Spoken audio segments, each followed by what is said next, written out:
নমস্কার বন্ধুরা, আজকে আপনি জানবেন এমন একটি ওষুধ সম্পর্কে যা আপনি হয়তো অনেক দিন ধরে খুঁজছিলেন। নাম তার প্রিগাবেন্সিয়ার 82.5, যার মূল উপাদান হলো প্রিগাবালিন।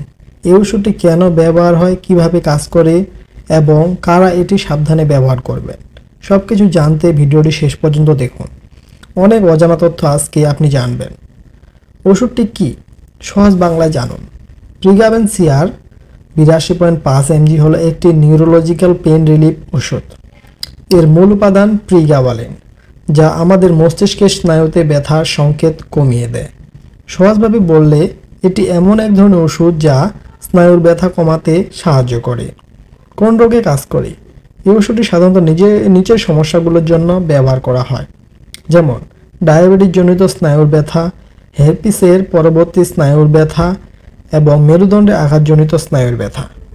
ফাইব্রোমায়ালজিয়া অর্থাৎ সারা শরীরে ব্যথা ও ক্লান্তির ক্ষেত্রে। মৃগী রোগে সাপোর্টিং থেরাপি হিসেবে এটি ব্যবহার করা হয়। চিকিৎসক কখন প্রেসক্রাইব করেন এই ওষুধটি? যখন রোগীর নিউরোপ্যাথিক পেইন দীর্ঘস্থায়ী হয় এবং সাধারণ ব্যথার ওষুধে কাজ হয় না, তখন চিকিৎসক প্রিগাবেন্সিয়ার প্রেসক্রাইব করতে পারেন। এছাড়াও মৃগী রোগে অন্য ওষুধের সাথে এটি ব্যবহার করা হয়। কিভাবে ব্যবহার করবেন? চিকিৎসকের পরামর্শ অনুযায়ী দিনে একবার বা দুইবার খেতে দেওয়া হয়। খাবারের আগে বা পরে এটি নির্ভর করে চিকিৎসকের নির্দেশনার উপর এবং আপনার শারীরিক অবস্থার উপর। কখনোই নিজের ইচ্ছে মতো ডোজ পরিবর্তন করবেন না।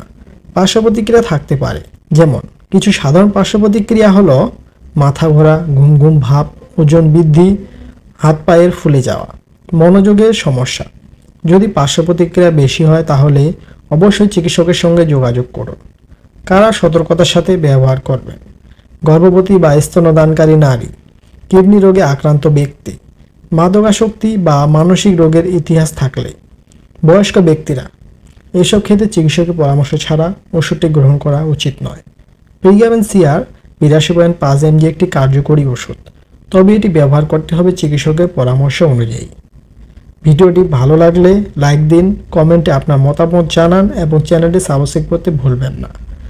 আরও স্বাস্থ্য বিষয়ক ভিডিও পেতে বেল আইকনটি প্রেস করুন। আপনার স্বাস্থ্য আপনার দায়িত্ব। সচেতন থাকুন, সুস্থ থাকুন। ধন্যবাদ।